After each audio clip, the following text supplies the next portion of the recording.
la paix de l'hiver.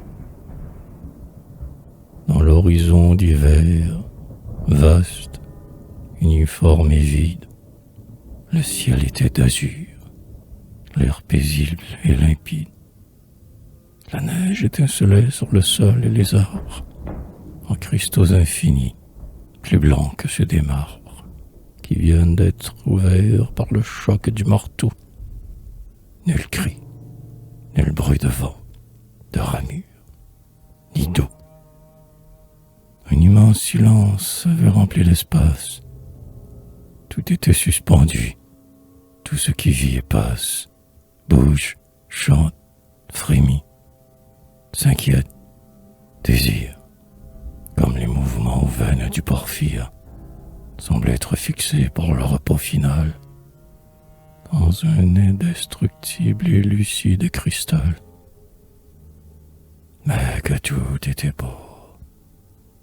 Les forfaits de la vie, les douleurs dont jamais elle ne s'assouvit, son exécrable jeu de poursuite et de crainte, la rumeur de combat dont la terre est étreinte, tout le mauvais effort semblait être arrêté, sous ce ciel pur et froid comme l'éternité.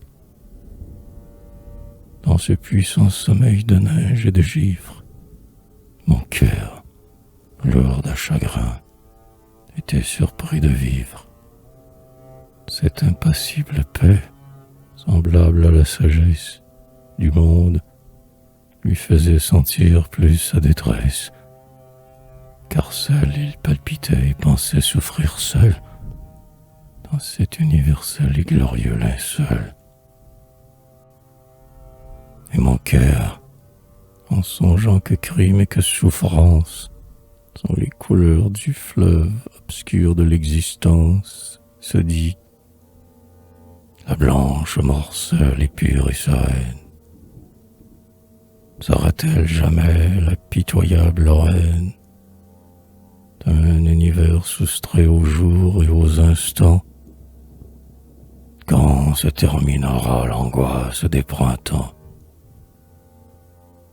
Mais par-dessus le front blême d'une colline, dans la clarté de l'air, si froide et cristalline, que des pleurs n'auraient pu naître en sa sécheresse, montant comme un présage et comme une promesse, et s'emparant du ciel par son éclat accru, le grand globe gelé de la lune apparut.